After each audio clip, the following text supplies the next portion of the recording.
Thank you for being here today. So I worked with this guy at another company. They called him Grandpa.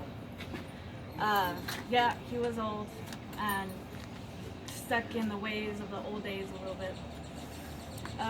One day he was set up on a scaffold in a stairwell, and he had decided at some point that he didn't want to wear the harness that was connected to the beam wrap. It was there, set up. All he had to do was slip it on and go on about his work.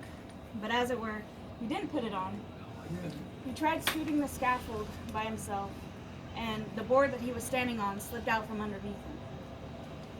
I was working at the bottom of the steps, and when I heard the crash, I looked up, saw him falling down. He tried to hold on to the scaffold, but he ended up hitting his arm on the stair railing on the way down. He landed on his back. I thought it was serious. My partner at the time stayed with him, and I went for help. Well, it turns out he had a bruise on his arm. It was really bad for a couple weeks, and he had a lot of back pain. But he still came to work. He needed to, for his family. If he had been using fall protection correctly, it would have hurt a lot less, but thank God it didn't turn out worse. Fall protection was invented to save lives. Now, to understand why fall protection is important in saving lives, we will first explore what fall protection is. We will then discuss where it started and why, and then we will go over how to use fall protection properly to save your life. Fall protection can be a variety of different things, depending on what you're working on. It can be a full body harness when you're in a scissor lift, a boom lift, on a scaffold, or even on a roof working within 6 feet from the edge. And it is a requirement for OSHA.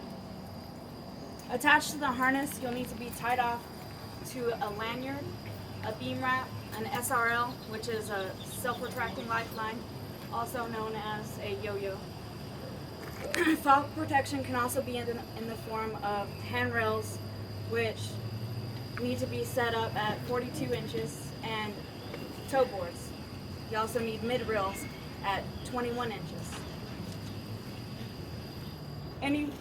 Those need to be set up anywhere close to an edge that is 6 feet from the ground. It's also an OSHA standard. So why did fall protection come about? Well, prior to OSHA, it was unregulated. According to an article on Surtex.com, it was up to employees to manage their own safety. And for them, most equipment they had back then would just get in the way. It was a hassle to get off and on, and just time consuming. Death was inevitable when you went to work. Whether it was you, your neighbor, someone at another job site, it was bound to happen. And when it did, nobody was liable. Your boss, the company you worked for, if you died, your family was left with nothing. Some tried to sue, but they always ended up paying court costs and losing out on that weekly paycheck they relied on, losing out on a spouse, a parent, a loved one.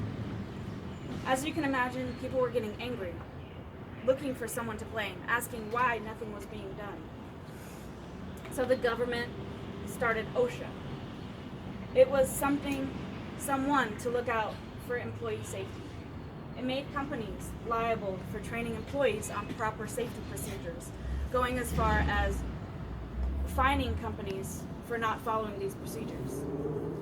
OSHA, which is the Occupational Health and Safety Act, was established in 1970. Since then, reported by OSHA.gov, construction-related deaths from falling have gone from about 38 a day to about 14 a day in 2017. Imagine, that's the size of our crew here. Now that you know a little bit about the history of fall protection and what it is, we can discuss how to properly use it. Now, before actually putting on a harness, you must check that the fall protection is in good working order. Take this harness, for instance. There are a lot of working parts to it. The fiber must be looked at thoroughly. Check for any frays, rips, and markings. The D-rings and buckles need to be checked for rust and cracks. You also need to check if there's any removal from the fabric. If you are not sure yourself whether it is a serviceable harness, you are encouraged to ask a supervisor or a safety coordinator. It is better to be safe than sorry. When you are positive it is okay to use, put on the harness properly. Fasten all the buckles. The strap in the front should be at chest level. The D-ring in the back should be in between the shoulders. The buckle on the legs should be not too loose and not too tight. You should use the 2-finger rule, meaning you should be able to fit 2 fingers into the space between buckle and leg. This gives you enough room to move. So if you do fall, your circulation is not cut off right away. When the harness is all set, make sure to use the 100% tie-off method by strapping in with the correct connector, like a lanyard. So, by exploring what fall protection is, the history of how it came about in 1970, and using fall protection properly, as we have just demonstrated, we now understand why it is mandatory for workers to be safe. With safety on your mind, the next time you pull on that harness, remember how important it is to properly check your equipment, because in the blink of an eye, anything can happen. As the famous Dr. Seuss wrote, "You have feet in your shoes. You can steer yourself any direction you choose. And let's all choose to go home to our families in one unbroken peace."